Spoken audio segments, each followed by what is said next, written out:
So ini dia tindakan mengejutkan daripada pihak ISPRM yang agak mungkin berang ya, kerana sudah 2 kali diberi alasan sakit untuk menunda siasatan, dan Ismail Sabri diambil keterangan ya berkaitan dengan kes rasuah, penggubahan wang haram membabitkan 170 juta wang tunai dan juga beberapa lagi barang yang bernilai jutaan ringgit.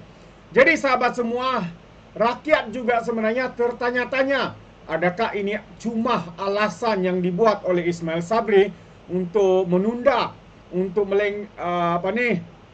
melambat-lambatkan siasatan ini dengan alasan sakit dan sebagainya. Jadi ini tindakan yang pastinya buat Ismail Sabri terus sehat, sahabat-sahabat semua. Apakah tindakan itu? Ini yang menarik untuk saya kongsikan. Tapi sebelum itu, jangan lupa juga untuk terus support Orionova Channel dengan cara tekan butang subscribe, like, dan share. Mari kita ikuti berita gempak hari ini. So, ISPRM akan rujuk doktor tentang tahap kesehatan Ismail Sabri. Jadi itu antara tindakan daripada pihak ISPRM ya, yang sudah 2 kali memberikan MC kepada Ismail Sabri ini. Jadi rakaman percakapan yang sepatutnya berlaku hari ini terpaksa ditangguhkan kepada 13 Mac atas sebab kesihatan. Dan kerana itu ISPRM mahu rujuk doktor yang merawat Ismail Sabri Yaakob sebelum merawat percakapan beliau menurut sumber. Dan sumber juga memaklumkan bahawa ISPRM mahu memastikan tahap kesihatan bekas Perdana Menteri itu dalam keadaan yang baik untuk dirakam percakapan. Perkembangan ini selepas rakaman percakapan yang sepatutnya berlaku hari ini terpaksa ditangguhkan ya. Terpaksa ditangguhkan kerana alasan masih sakit, kerana alasan ada surat MC ya daripada doktor berkaitan. Jadi Ismail Sabri berdepan dengan dakwaan rasuah dan juga penggubahan wang haram. Sebelum ini Ketua Pesuruhjaya ISPRM Azam Baki berkata Ismail dipanggil atas kapasiti sebagai suspek dan bukan saksi bagi kes disiasat mengikut Seksyen 16E Akta ISPRM. Bagaimanapun proses rakaman percakapan bergantung kepada tahap kesihatan Ismail, katanya. Ismail dimasukkan ke hospital swasta pada 22 Februari lalu selepas dikatakan pengsan dan tidak sedarkan diri. Ahli Parlimen Berah itu kali pertama dipanggil pada 19 Februari. Ia telah mengisytiharkan aset yang menjadi sebahagian siasatan atas perbelanjaan dana untuk tujuan promosi dan publicity ketika menjadi Perdana Menteri, dan dari Ogos 2021 hingga 2022 November. Jadi itu antara perkembangan ya berkaitan dengan kes membabitkan Ismail Sabri ini ya. Asik sakit saja, jadi rakyat pun agak tertanya-tanya, benarkah sakit atau itu hanya satu alasan untuk menunda, untuk melambat-lambatkan ya, untuk melambat-lambatkan penyiasatan itu.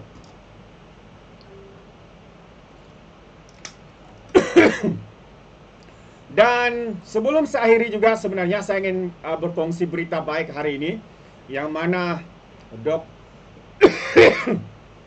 Dr. Zaliha dan juga YB Fahmi dikurniakan darjah kebesaran. Jadi apakah darjah kebesaran itu? Ini yang menarik ya untuk saya bawakan bersama dengan Anda. Yang di Pertuan Agong Sultan Ibrahim berkenan mengurniakan darjah kebesaran bintang dan pingat kepada seramai 32 penerima hari ini. Istiadat pengurnian darjah kebesaran bintang dan pingat sempena sambutan Hari Wilayah Persekutuan tahun 2025 tersebut berlangsung di Balairung Seri Istana Negara di Ibu Negara. Raja Permaisuri Agung Raja Zarid Sofia turut berkenan berangkat ke istiadat berkenaan. Istiadat tersebut turut dihadiri oleh Perdana Menteri Datuk Seri Anwar Ibrahim dan isteri Datuk Seri Dr. Wan Azizah Wan Ismail. Jadi mendahului penerima ialah Menteri Jabatan Perdana Menteri Wilayah Persekutuan Dr. Zalia Mustafa yang dikurniakan darjah Seri Mahkota Wilayah yang membawa kepada gelaran Datu Seri. Wah, Datu Seri. Jadi turut menerima darjah kebesaran ialah Ketua Pengarah Jabatan Wilayah Persekutuan Norida Abdul Rahim.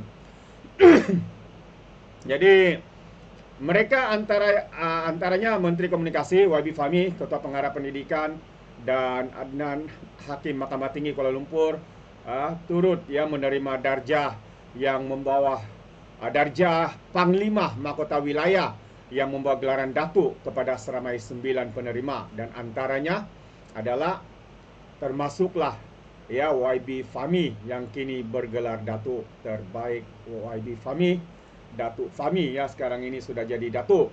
Dan satu lagi yang menarik untuk saya kongsikan, kalau dilihat oleh para walan-walautit, pastinya hidung mereka akan berdarah, sahabat-sahabat semua. Apabila beberapa hari yang lalu Agung yang di Pertuan Agong kita berbuka puasa bersama dengan Perdana Menteri dan juga delegasi luar. Dan lagi mengherankan, mengejutkan kita, mereka hanya duduk bersila ketika menjamu ataupun berbuka puasa dalam majlis tersebut. Jadi yang di Pertuan Agong, Sultan Ibrahim dan Raja Permaisuri Agung Raja Zarifah Sofia berkenan berangkat ke majlis berbuka puasa bersama dengan Perdana Menteri, Jemaah Menteri, Ketua Perwakilan Asing dan Pegawai Kanan Kerajaan. Jadi melalui kenyataan di Facebook Sultan Ibrahim Sultan Iskandar, majlis tersebut diadakan di Istana Negara. Jadi hadir sama Perdana Menteri Datuk Seri Anwar Ibrahim dan isteri Datuk Seri Dr. Wan Azizah Wan Ismail, dan turut hadir kedua-dua timbalan Perdana Menteri. Dan majlis turut dihadiri perwakilan asing antaranya Qatar, Bahrain, Mesir, Indonesia, Palestin, Brunei, Turki, Arab Saudi, Maldives, Emirat Arab Bersatu dan Azerbaijan. Jadi terdahulu Seri Paduka Baginda menunaikan solat fardu maghrib secara berjemaah bersama tetamu-tetamu jemputan yang diimamkan oleh Mufti Wilayah Persekutuan Datuk Luqman Abdullah, Mufti Wilayah Persekutuan di Surau Utama Istana Negara.